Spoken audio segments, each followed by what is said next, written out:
Nice. All right, so let's schedule our next call right now, so we don't have to go through that craziness like we did yesterday. Okay.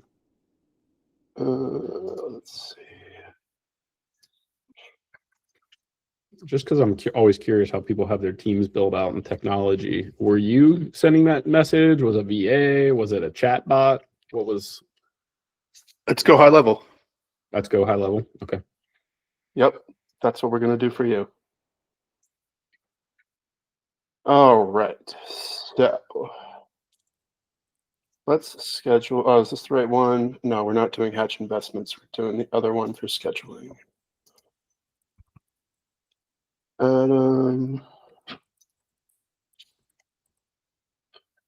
Okay, here we go.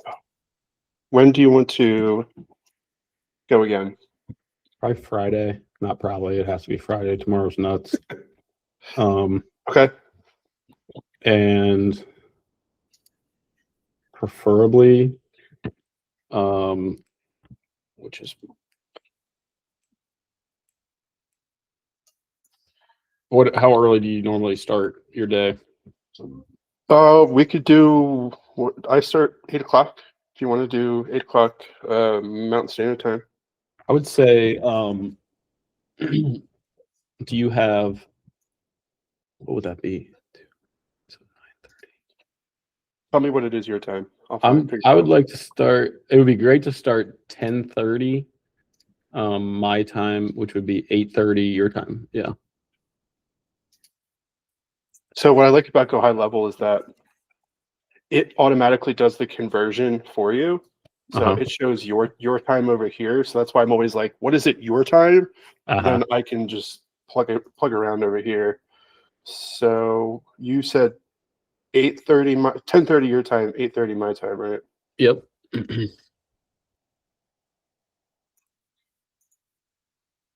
All right, 8:30, and we do have the 50 minutes to an hour today.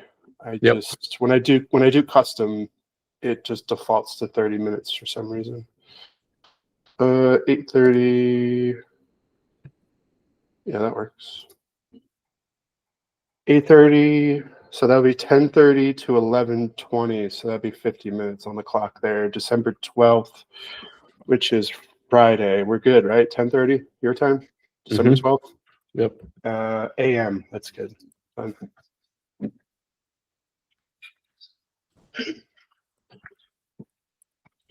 Okay, so it's booked. You'll be getting some texts and all that good stuff done.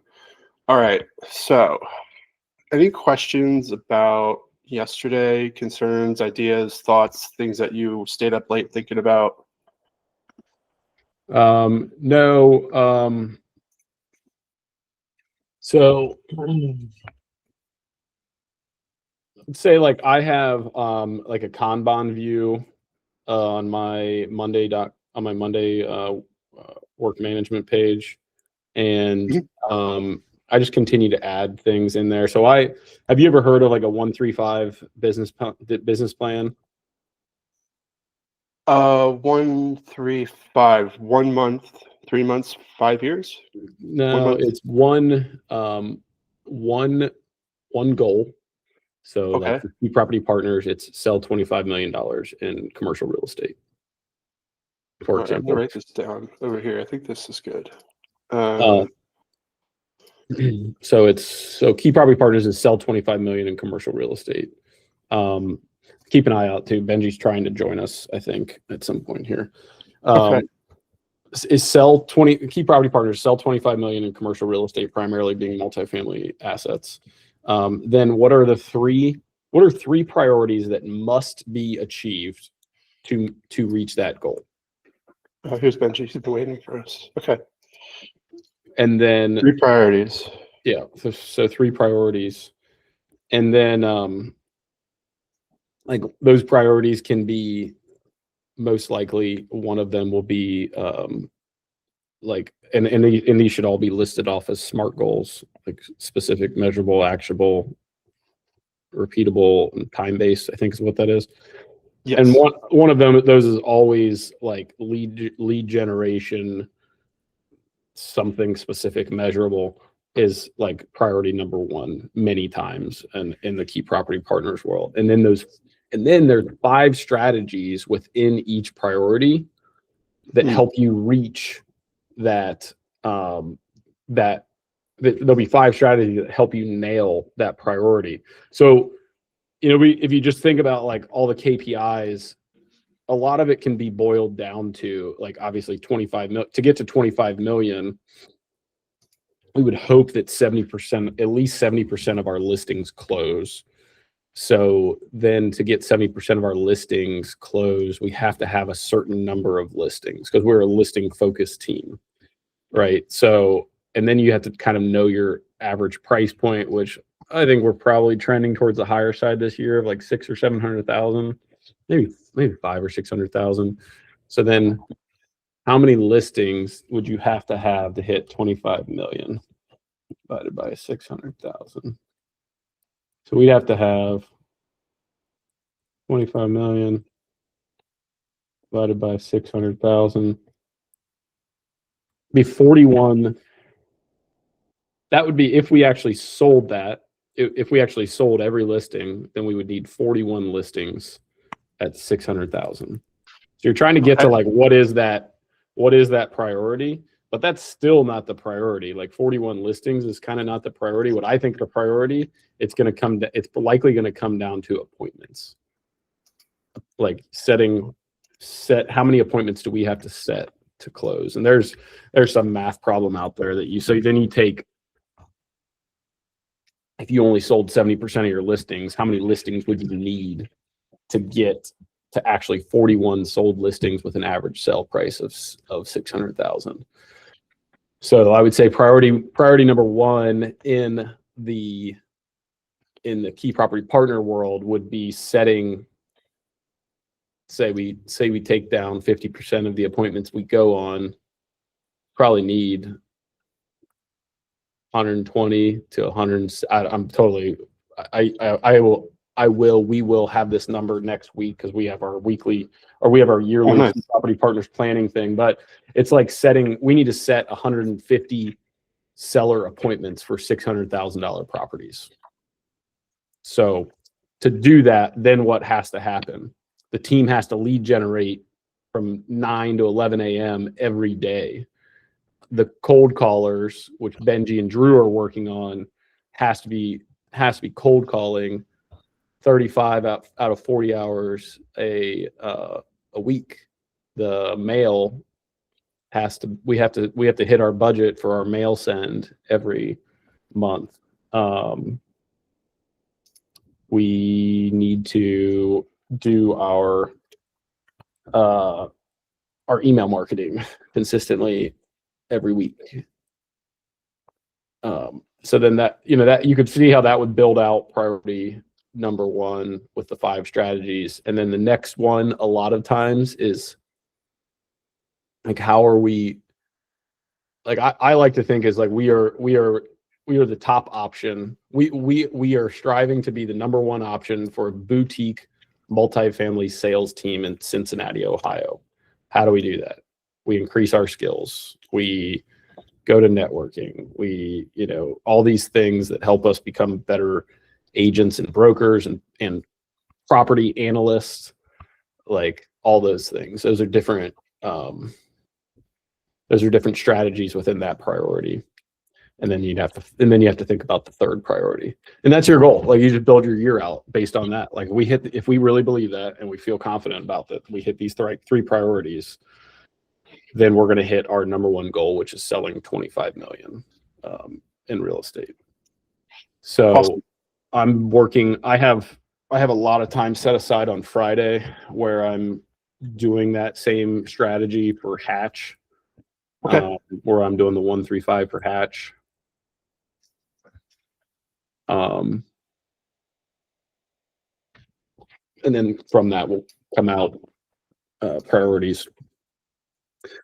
And then you asked, this is all leaning my long-winded answer to your what are the lingering things, is I'm building out like a very spaghetti at the wall 135 right now on Monday.com for Hatch. I'm just talking about like the things that I know that have to be done if we're going to run at a fast pace with the Hatch business. And like the things that are on there right now is thoroughly define my buy box more than it is right now. Build our property analysis program, which I was just spending time with Benji this morning working on. Like one of the bigger problems we have is analyzing properties and opportunities at scale and using like creative financing, being able to write more offers with creative financing, finish a prospectus, which is going to help us raise money so that we can buy more deals, figure out the funnel, which we're working with you on, find an acquisitions agent, define the budget for the next 6 months till the end of June, finalize my 135 and 411. So big things that are going on. Those are big things that are going on in my mind right now.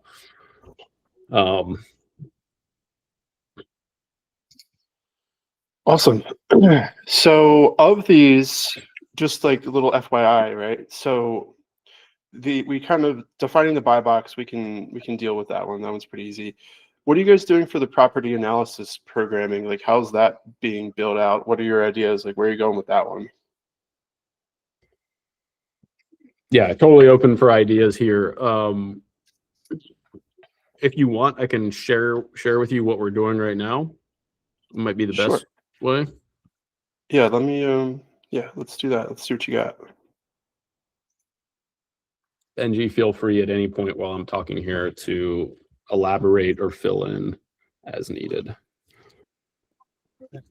Because I think this is like the new frontier of the internet, like what we're talking about now. How do we take data, analyze it, and spit out something on the other end? Like, is this good? Mm-hmm. Yep. So, and I know a lot of people that are working on this similar project.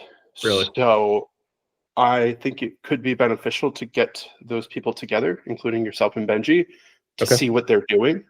All right. And whether it's like you guys be like, oh, that's a good idea, we're going to build that. Or maybe, they can help you build it. I don't know. But using AI is like the way for sure. I know that too. I totally know that. And I think like we're unfortunately stuck in some like decade-old practices right now, which work, but yeah, also like the world's moving way, way faster than it used to a decade ago. And like keeping up with all of it is tough. So, 3 to 5 times a week, I've got this analyze deals time block on my calendar. I was working on it this morning. Within my calendar, Benji's got the Google Drive set up, which houses a lot of different, we call them property packages, which we will load in rent rolls and financials and whatnot. And then on Monday.com, we built out kind of like a deal flow, which I spent time this morning. There were like 5 or 6 properties in here, and I've got this down to 1, which I think we're working on writing a letter of intent on that. So people would put their properties in here. Benji, when Debbie sends you deals, how does it get to this point? How does it get to where you have the address and then the Google Drive, which takes us to the rent roll, and it's listed on Crexy, so we get a little bit of a high level view of it. We got a rent roll with some. Yeah, so I create a Google form for Debbie and Merle.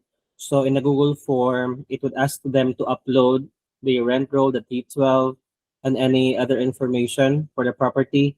And then once I receive that, it goes immediately into the Google Drive, and then I just have to organize them and put them into a folder and then rename, and then add other documents that she manually sends us via email. And then I transferred them in Monday by manually entering the information and then attaching the Google Drive link. Okay, I got that. Understood. So then on my end, like this morning, I looked at this one. This is our This is the main performa calculator that we use for everything, right? Cool. So like we have a template, we duplicate the template. I click here, duplicate this morning, and then I took this property and then I just plug in the numbers that they want. So they want 1.195 million. Wild price. It's been on the market for almost a year. They're getting 8,400 in rents. Jeez. They're really optimistic, aren't they? Yeah, which is $1,050 per unit, and they say it can get 1,200. This particular agent has a lot of listings out there that are around a year. Not doing a great job. Doing a good job, like I'll get you 1.2 million. People are like, really? Great, I'll take it to market. Jeez. Drew and I just don't take the listings. Like just like, no, just come back to us in a year once you've wasted a lot of time. We'll be happy to help you. So they make a little bit of money off charging back for water. Took some other numbers from their expenses. The water bills are not much. That number should actually be higher. It should be actually equal to that. Gas and electric. It was built in 2024, so they did. Anybody building in 2024 is going to have done a good job of like sub-metering all the gas and electric, so the owner doesn't have any expenses except exterior lights. Nice. That trash number is correct. I make assumptions on new construction that, hey, this is newly built. The maintenance and replacement reserve should be very low for the future. And then I insulate ourselves because we know nothing about the area. If it's Cincinnati, Ohio, I put a 5% vacancy factor in there. Anywhere else, I go between 7 to 10%. And then I let the agent or the seller convince me otherwise of why it should be 5% and then prove it. Confident I would get 8% management fee. These are the taxes upon sale. Insurance is around that number. And then whatever, if we just run it at today's interest rate, I love losing 21% of money a year. It's why you're in business. Exactly. Right. So then I say, well, how does it actually work? And it doesn't work. It probably works for somebody in Bowling Green for that number, for like a 1% interest rate on a 25-year AM, but I'm not going outside of Cincinnati to go invest for like rates that I would balk at in Cincinnati. Like I want much better. So yeah, it's been on the market for over a year. I'm like, they listed it at a ridiculously aggressive price. I'm going to give a ridiculously aggressive offer. So from there, I reverse engineer to a cash on cash that I know I would accept. I'm paying them a ridiculous cap rate, but the only way this deal works is if I get a 7-year balloon on 0% interest, 30-year AM, and I'll give you $119,000 and $3,000 a month. Like they're gonna say no at this, but this is at least a like digestible property, and it's close enough. Like it's no skin off my back, whatever. And then I also like, okay, well, here's what it looks like, at a cash offer. Like I'll give you the cash or commercial loan at $700,000, which was $500,000 less. Which I'm sure they built it for way more than that, but that barely works, Yeah. With today's interest rate. I might be able to get 6.15, but it's going to be 25-year AM, all the same numbers except for here. So we would put that. So then we showed you yesterday, we have the LOI template within Monday. Did we go through the LOI templates yesterday? I think we showed you, and you. We did a lot yesterday. Hold on here.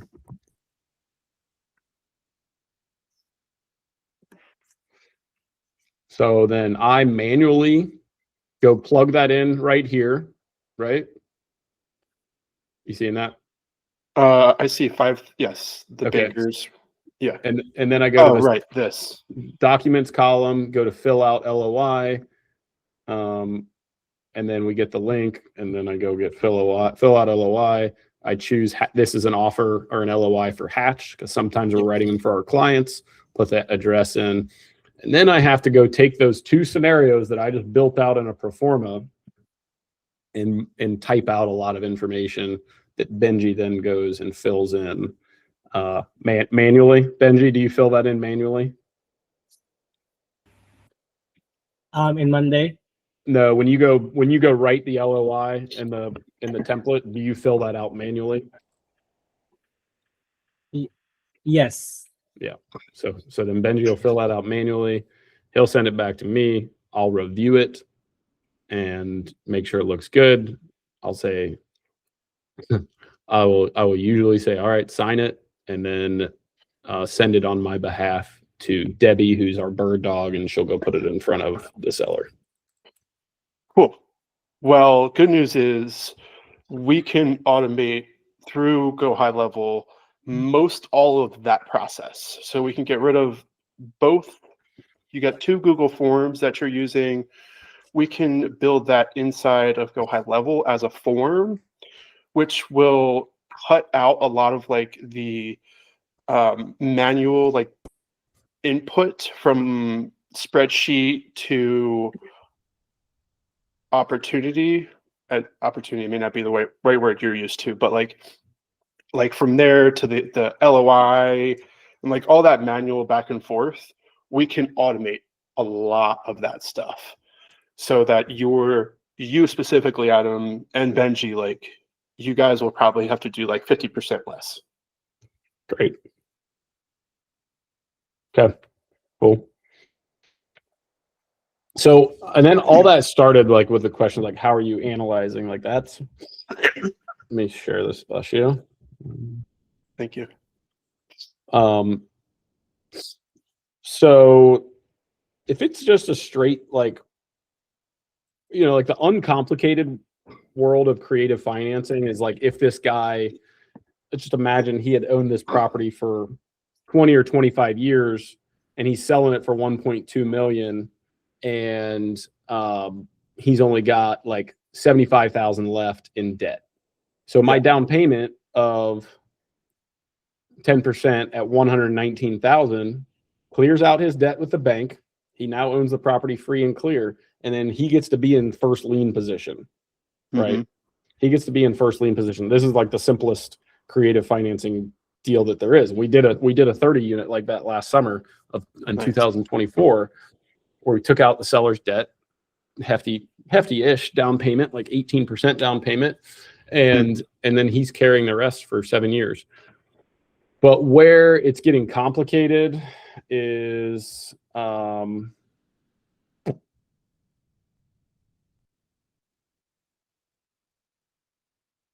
within sub 2 there's a calculator. I don't know where it's at. Anyways, within sub 2 there's a calculator that, do you know like the difference between like Morby methods, hybrids, and like seller carrybacks and all that stuff, Bill? I do. The Morby method is still the most confusing of them all, but I understand them all. Same. So I think Drew kind of has it figured out, but I don't. Yeah, I get it theoretically, but there's still a lot of gaps in my knowledge of like, how does this actually work? Why would somebody do this? Right.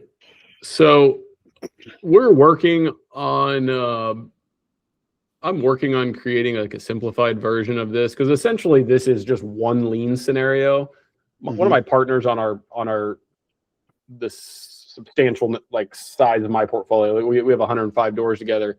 He's a freaking savant and like Michigan business school grad. Anyways, he's working on building out a lean to scenario on this, where essentially you'll have, this is lien 1, where I'm kind of outlining right here. That's lien 1.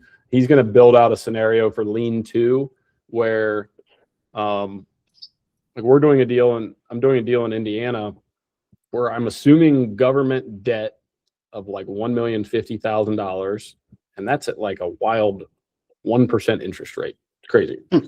And then the seller is agreeing to carry like $500,000 or $600,000, and like this calculator we cannot blend the two interest rates in that one, because seller wants like 4%, and then it's only for like $500,000 or $600,000 carry.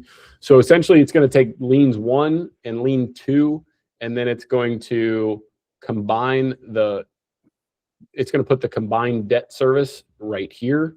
And that's how you get to cash on cash. You take the gross income minus the total expenses minus the debt service, and that's the annual cash flow. Cash on cash is created by, give me 1 second, is the cash investment, sorry, annual cash flow divided by the cash investment.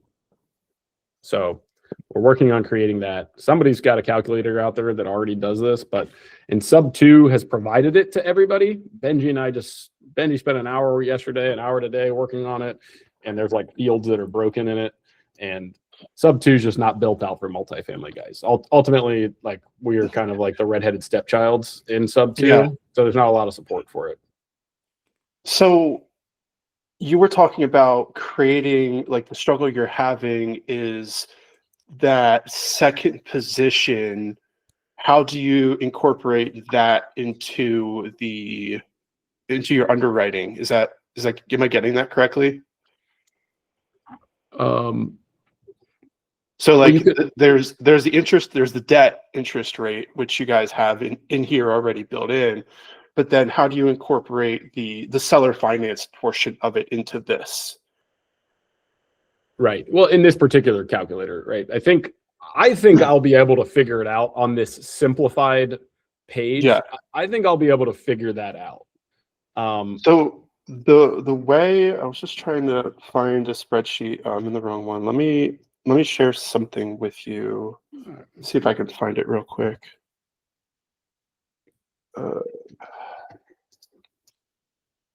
So have you met Caleb Christopher?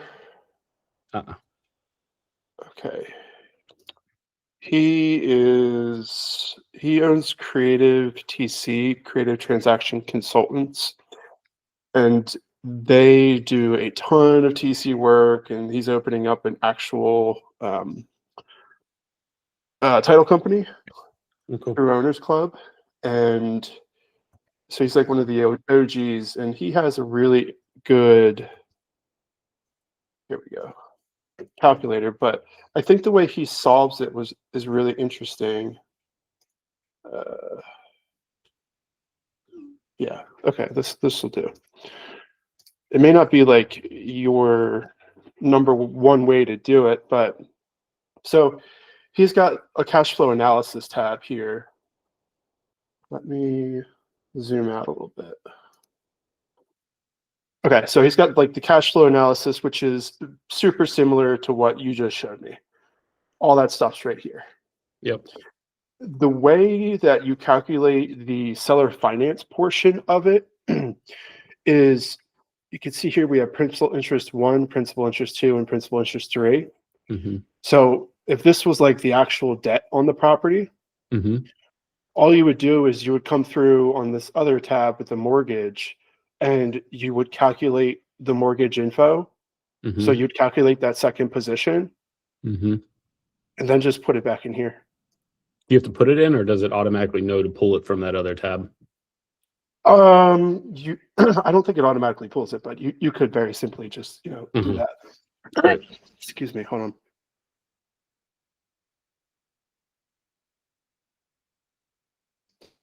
But that's like a super simple way, because then you can go back here and figure out, okay, like what's the number I need, what's the interest rate, what's the term, here's the amount, and then you just plug it back in here. And it sounds like that could be a simple solution for you as well. Just add another row into your principal and interest, and just keep a note on it, seller carry at 1% or whatever it is.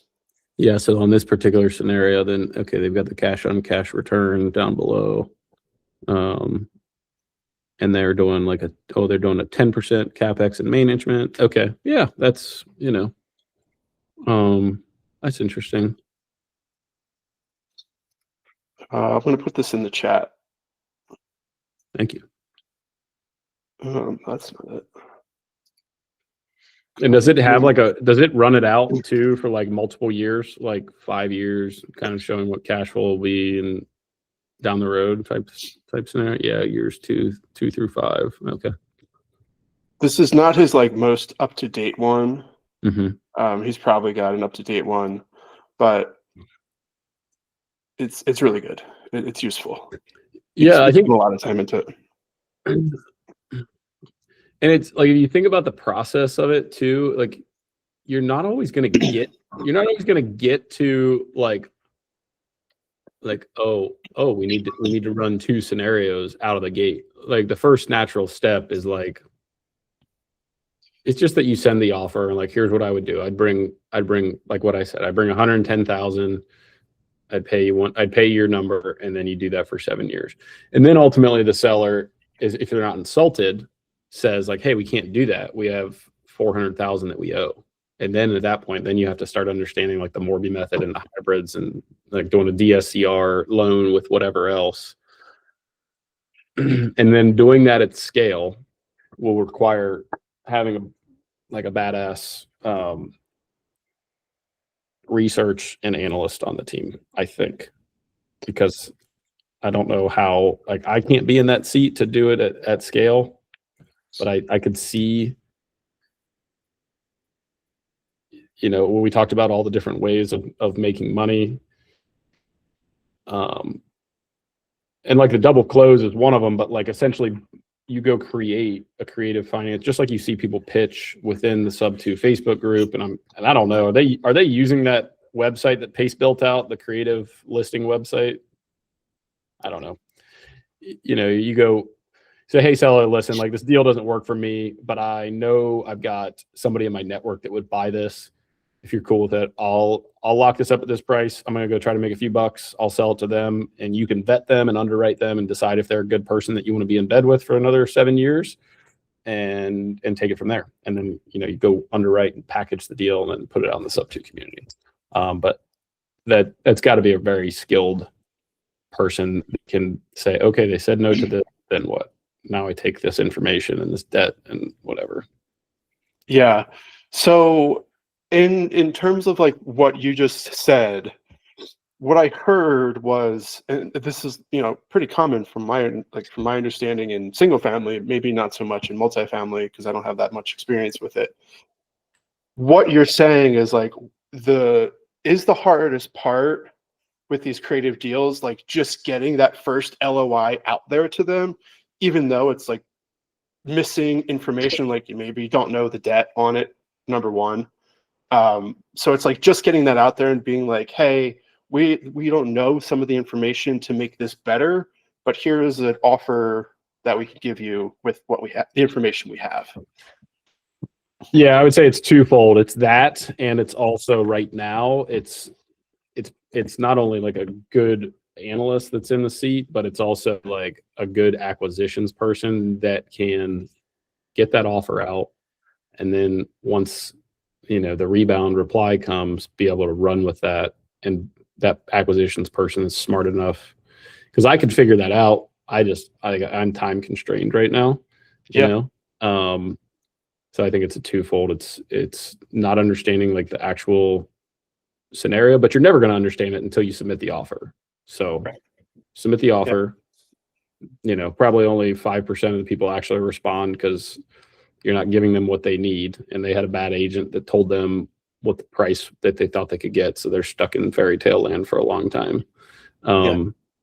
Maybe 5% of people respond, and then those are the deals you work. Cool. So getting that like LOI out with the basic information, we can automate a lot of that stuff. Okay. So it's like, put it in to Go High Level, press a few buttons, send it out, send the text, have somebody call, hey, I just sent this. It could be in your spam. I also sent you a text message with a link to it, that type of thing. And then it's like your acquisition team, we could set the follow-up on that to be like, we sent in an LOI. Here's a task. Go do this thing. Yep. Cool. Okay. That you sure did have a lot on your mind in 24 hours. All right. So we got the 135. That's kind of going on over here. I'm back in Miro. Do we have Bird Dog Buy Box? I want to put on our list of like things to do is underwriting, workflow. Yeah. Okay, so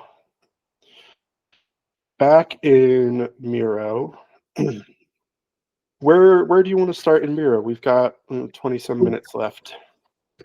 Yeah, so this exercise has been good so far, just kind of like, Yeah. So go ahead, Benji. sorry, No, I wasn't. You got it. Go for it. Benji, are you talking to us or are you talking to, oh, he's talking to somebody else. Okay. Oh.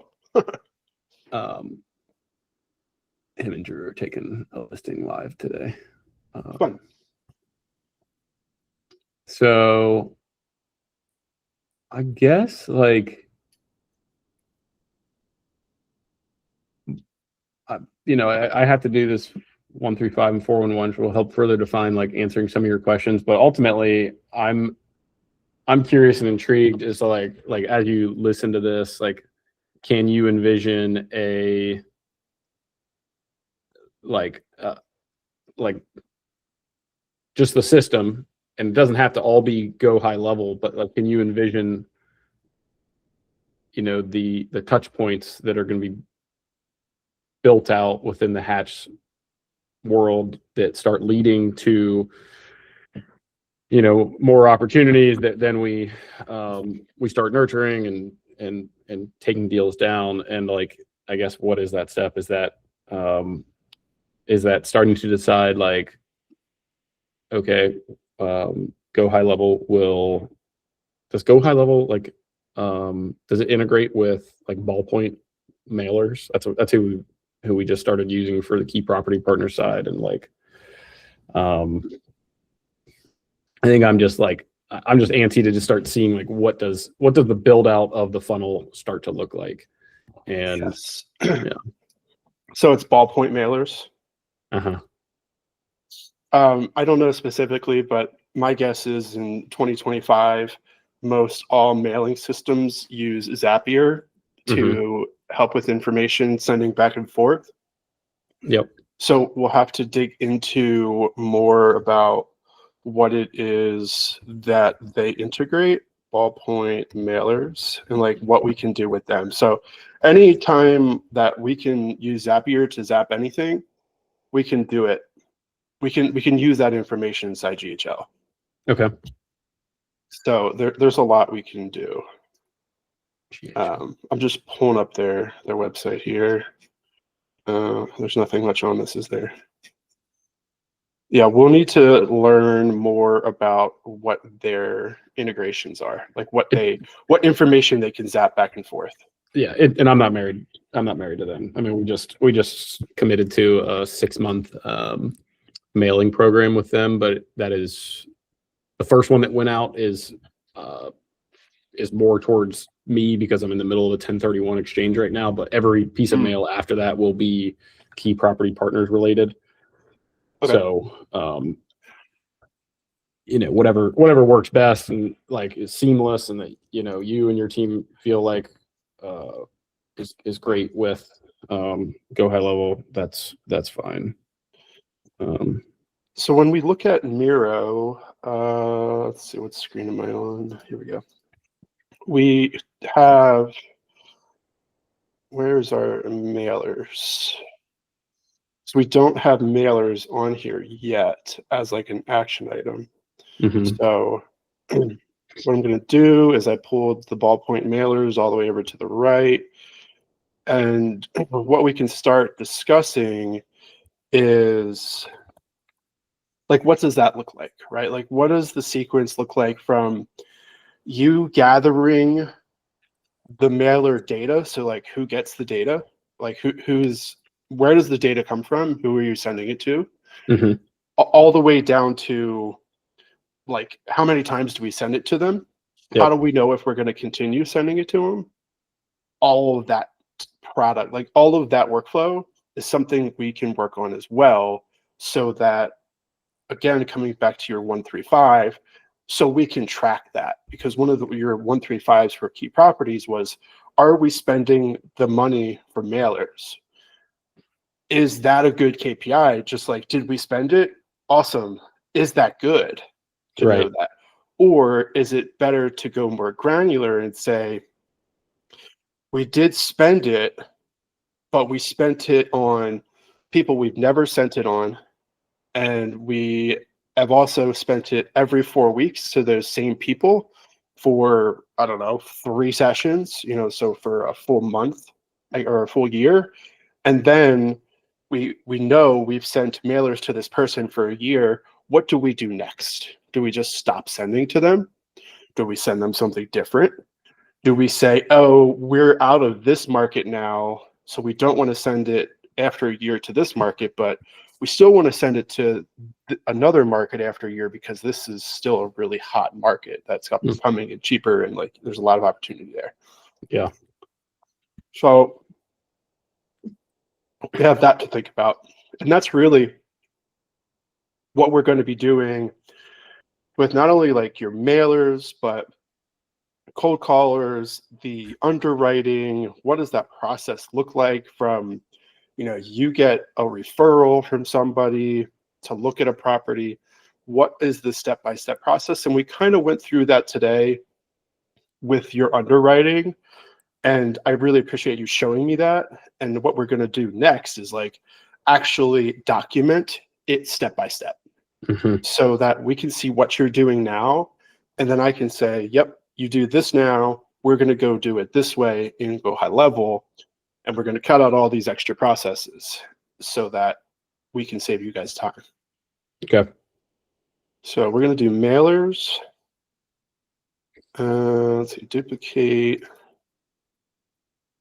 I guess we'll just call it like underwriting. So these will be like the processes. You think about it that way. Like, what are the workflows for each of them? What other workflows do you have in your mind that you guys do? Yeah. So as we're like putting this out, like now I'm starting to like think of like, okay, what does the top of the funnel look like? What is all the crap that we're putting in there that hopefully like leaks out to the bottom in an efficient and clean way? So like I would say things that we're not committed to, but the ones that come to mind are like Benji and Drew are nearing the tail end of a cold caller search for key property partners that Benji's been spearheading, and has created a job. Him and Drew have created a job description. I don't know all the places that they put that. Surely it's an Upwork. Benji, are you frozen right now? Or are you in a deep stare? Benji looks like he's frozen. Such a stoic look. Yeah, it's always the best. So cold callers, I would also then to the right of that, I would say like, again, not married to this. I've already gotten, a hand slap before, but like SMS campaigns. Benji can speak on what that looks like. Email campaigns to the right of that. Like, is that worth any time? We already talked about mail.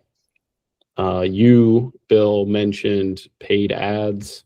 That's really interesting, especially just considering like both my parents and my wife's parents are divorced and they got remarried. So they had 6 grandparents at one point. One of them passed away, and now there's 5. Now there's 5 left, and 4 of those 5 are obsessed with Facebook. Like, they just freaking live on it, dude. It's nuts. And I'm just like, now none of them, except for my dad, who I helped buy a 2-family years ago, own rental property. That's not true. Okay, Chelsea's parents have a rental property down in Florida. But then my mom has nothing. But none of them are by any means like multifamily like experts or investors. So I'm like, is that person that's like me? Is that person that's me like 20 to 25 years from now who is like I can actively, and like I pay for different software. I don't know if you've heard of Brick. I recently paid for Brick to stop my social media usage. Is that person that is now 60 to 70 years old?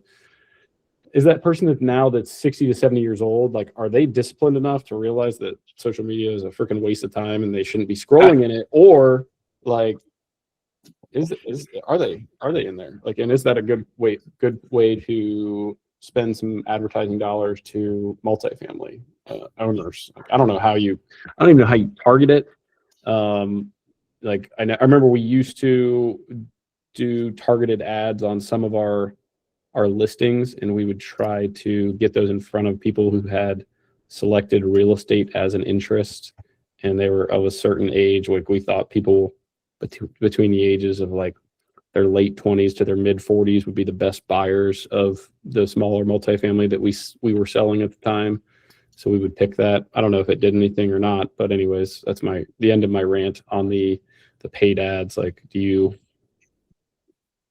paid ads it works, right? Like it definitely works 100%. Your people are on there undoubtedly. There's going to be people like you talked about that are like blocking Facebook, that are, like, this is rotting my brain. Then you've got the other end that are like, I love my brain rotting, this feels good, this is dopamine, and then they're stuck. And then there's some people in between, right? Right. But paid ads it's like a whole thing in itself. Like it's an adventure, it's a journey. Like, we've got a lot of journeys on here that are like not so long and like scary. Paid ads is like, you got to prepare for it and be ready to like be beat up, because even if you're hiring somebody that really, really knows what they're doing, it's still going to take 6 months to like find the thing that works. And it will work, but you got to be ready to like, damn, I just spent $6,000 last month, nothing happened. Damn, I just spent $6,000 again this month, nothing happened. And then like maybe on the third month, something happens and it's a $50,000 win. Mm-hmm. And like, that's the type of thing you have to like prepare for. And most people are not at all. They're like, I'll just put $100 to it. And like, oh, I spent $600. It doesn't work. Facebook sucks.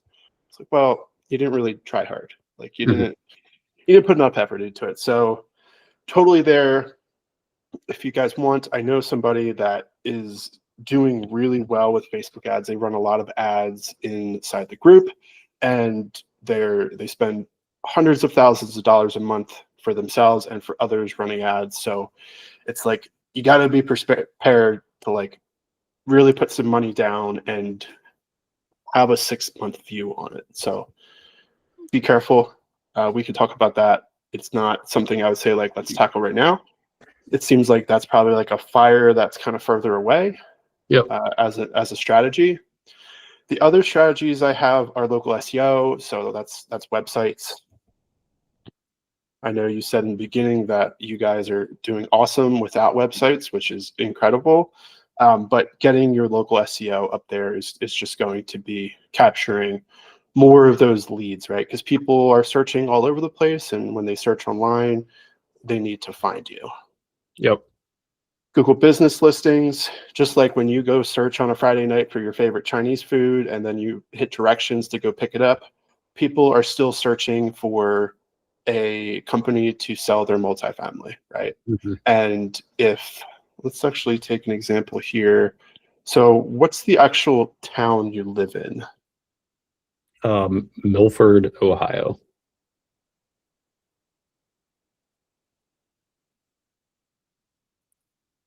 I don't know if this is like the right words, but we'll see.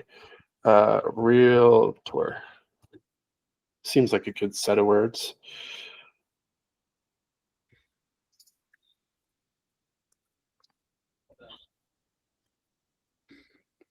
I'm looking to see what these results are and if we can compete with these things, and if a Google business listing shows up.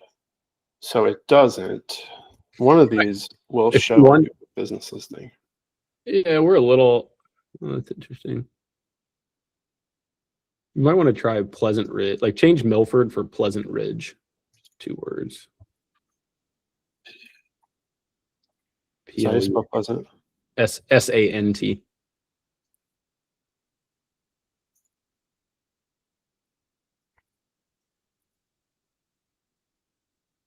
Yeah.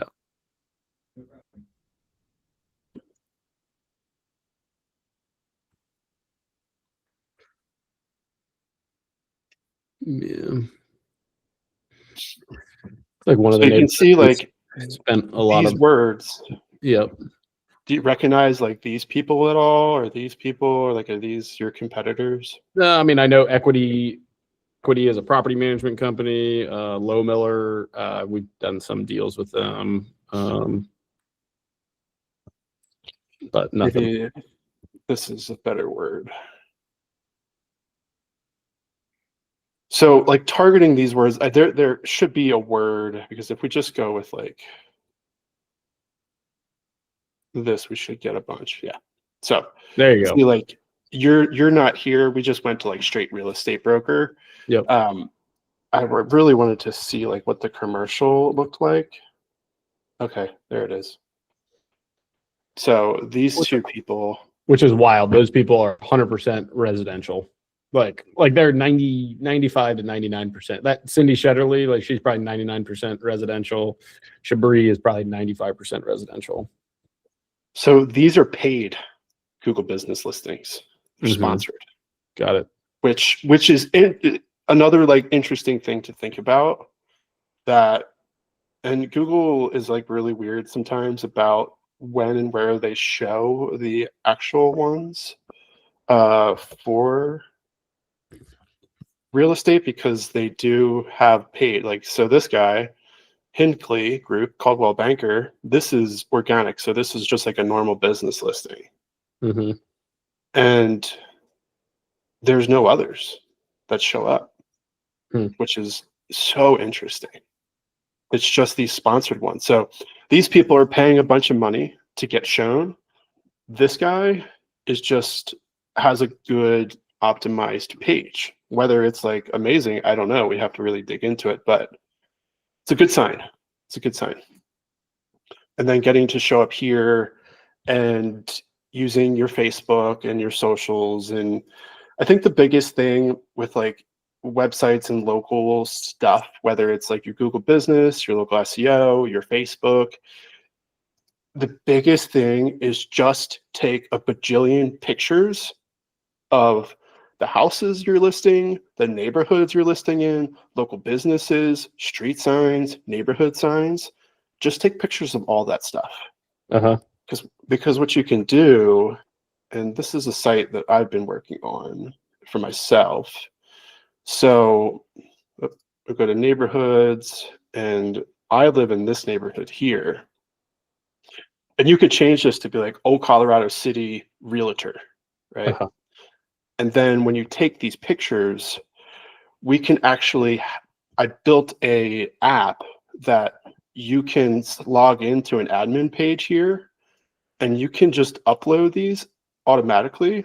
And I use AI, and it captures, it understands what the picture is, and puts all this words below it. So I don't do anything. Nice. Other than walk around my neighborhood, snap a bajillion pictures, and then I just come here on my phone, I press admin, I use this, wherever I'm at, I'll just do that, and then I'll upload the file, and boom, it just automatically does everything for me. And that way we can add in these descriptions like location, so city, if it's like there's a sign, like, you know, this neighborhood, it'll understand that it's in that neighborhood, and it'll include that in the caption. And then we can also always say like, add the word real estate agent with some other like fun words in there. Like, are you looking for a real estate agent? The best real estate agent. That is going to really boost up your SEO. So Google's like, wow, they've got 1,000 unique pictures on their website, and every picture has a great description of location, what they do, and something specific to the area. Yep. And that takes a minute, right? It takes a minute to like get Google to recognize you're doing it. But once Google knows like you're crushing it, it's going to be hard for other people to compete with those pictures and the auto captions from the AI. Yep. And yeah, so we will continue to talk about your kind of like top of funnel steps, what you're currently doing, what you're thinking about doing, what you may or may not do. and then we'll go down and build out all of the steps below them. Each step, every single step, however small it is, we'll build it out here so that when we get to go high level, we have a roadmap on what to do. When you are working with just like a single family wholesaler, and like some of the more successful ones that you either work with or have seen, are they touching a lot of these, or are they just like, I am a mailing beast, and that's all I do, or I am a paid ads beast, and that's all I do? Are they like kind of like, because my ADHD brain wants me to do all these things, but I need to be coached and manipulated to do the right thing, not what my brain wants to do. Right. So, the master of all is a master of none. Yep. So pick one and crush it and get to $25 million a year with one acquisition strategy, and then move to the next one. Yeah. I personally do not like SMS. It's too dangerous. There's just too much that can like break and go wrong and destroy your whole system. Yep. Especially as we like move into 26, 27, like the next years to come. Email, I don't know. It's a hard one to even get good emails, but if you can get people on an email list, sure, it's great, whatever. Paid ads, expensive. Local SEO, yes. Google Business Listing, 100%. These are Google Business Listings, like the easy one. Local SEO, a little easier, like a little harder, but it takes a little longer, but your presence is there. I personally think the mailers are the best route to go because there's no laws like going to put you in jail or give you a fine for doing it. Yep. And you can really start to understand your metrics if you just hammer down on those. Yep. I like it too because I feel like we're in a nice little golden era right now of a lot of boomers that are ready to just get the hell out of Ohio or these Midwest areas and go to Florida. And a lot of these guys never learned how to manage their properties with leverage. They've been doing it. A lot of people we talk to, they're doing it themselves, right? And that's the ideal person. Mom and pop owner, ready to get out. Yeah, and that's exactly it. And the mailers are so interesting because it's just like paid ads, but not 2025, right? Mailers are old. And you can you can send them like weird stuff in the mail, like you can put a package with a duck in it, like a squeezy duck, and people will be like, oh, what's this? So you get them to open it. Or like you said, do you have multifamily and you want to go to Florida and then put like a little Florida beach scene on it and like some old person relaxing? Like you're now like digging into like their mind and be like, yeah, I need that. I want that. Who's this guy? How does he know? How does he know that this is what I've been dreaming about? And I hate my property. It's driving me crazy. Great. So we can work on like all the mailer sequences, and then what happens when somebody calls in, what number do they call, who on your team it gets allocated, assigned to that caller so that they follow that person through the life cycle, that person's their touch point. Yep. Tasks that get set up, do they pick up, do they not, like what happens, if then statements, like we're really going to dig into it so that we know. That's it. And maybe it's good segue into a final comment as we're wrapping this up would be to, I think we've taken a bit of an educated guess as to like the list that we just built out and like what that is. Hey, Drew or Benji, when we just pulled that list in Reonomy or whatever it was, what was it? 10 plus years of ownership. 10 years of ownership. Benji, you got talking in the background, man. You got something going on in the background. 10 units, 10 years of ownership, at least 4 to 60 units. 10 years individual owners. 10 years of ownership, 4 to 60 units. Mm-hmm. Individual ownership, like no LLCs. There's LLCs for like 100 of them. Majority was no. How big was the list? 500. The list was 500. Was 500 properties long. Only 100 of those had LLCs. Plus or minus. Plus or minus, but the rest of them were like Adam Curry. Literally, it would say Adam Curry is the owner. It wouldn't say, yeah. I love it. I think that's like a really good number, 500, because you can really you can do a lot of research on the people, and you can send like some specific things to them, and it's not like a huge list, and you can manage that list like really easily. Yep, for sure. Cool. Awesome. All right. We're meeting Friday. You're going to be working on your 135 in between now and then. Yep. Feel free to put that inside of Miro if you so please. If not, we will go and I will learn more about your 135 and we'll just keep on rocking. All right. Sweet, Bill. Appreciate you. Thanks. Cool. See you guys. Bye.